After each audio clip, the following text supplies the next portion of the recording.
Sejak awal tahun ini hingga 11 Maret lalu terdapat 27.000 kasus demam berdarah di Indonesia. Dari data Kementerian Kesehatan tercatat sebanyak 250 korban diantaranya meninggal dunia. Jumlah itu meningkat jika dibandingkan dengan data tahun lalu pada periode yang sama. Sejak Januari hingga Maret 2023 terdapat 12.000 kasus demam berdarah dan korban meninggal berjumlah 84 jiwa. Dr. Siti Nadia Tarmizi, Kepala Biro Komunikasi dan Pelayanan Publik Kemenkes menjelaskan ada pergeseran persebaran kasus DBD. Tahun ini paling banyak ditemukan di Jawa Barat dan Jawa Timur. Di Jabar, kasus positif banyak ditemukan di Bandung dan sekitarnya.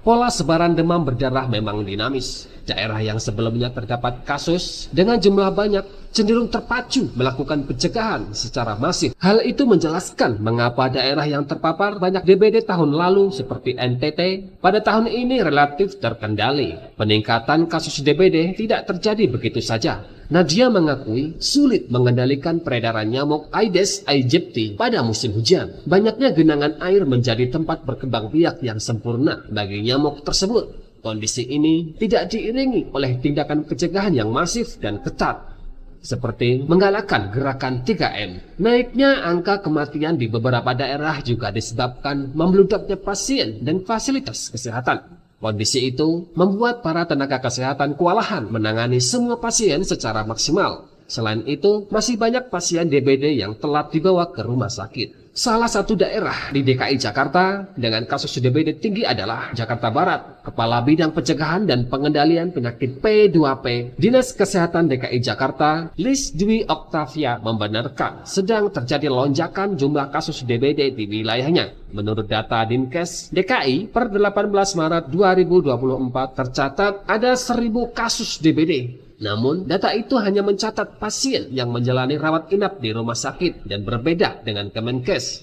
Kelompok usia paling berisiko, terkhusus anak-anak usia 5-18 tahun. Untuk itu, perlu kewaspadaan tinggi terhadap anak-anak usia sekolah. Ia menghimbau agar pasien tidak terlambat dibawa ke fasilitas kesehatan. Para pasien harus segera mendapat perawatan intensif dan diberi infus untuk memenuhi kebutuhan cairan. Kepala Suku Dinas Kesehatan Jakarta Barat, Erizon Safari mengatakan, dalam 2 bulan belakangan, angka DBD naik secara signifikan. Per 14 Maret tercatat 438 kasus demam berdarah di Jakarta Barat. Jumlah itu lebih besar dari yang dilaporkan Dinkes DKI Jakarta dan Kemenkes. Kepala Dinas Kesehatan Kota Semarang, Muhammad Abdul Hakam, mengatakan, tingkat BOR rumah sakit di wilayah kerjanya meningkat hingga 95%. Peningkatan ini berkaitan dengan naiknya angka pasien DBD. Sejauh ini banyak kasus ditemukan di daerah Penurungan, Banyumanik, dan Tembalang.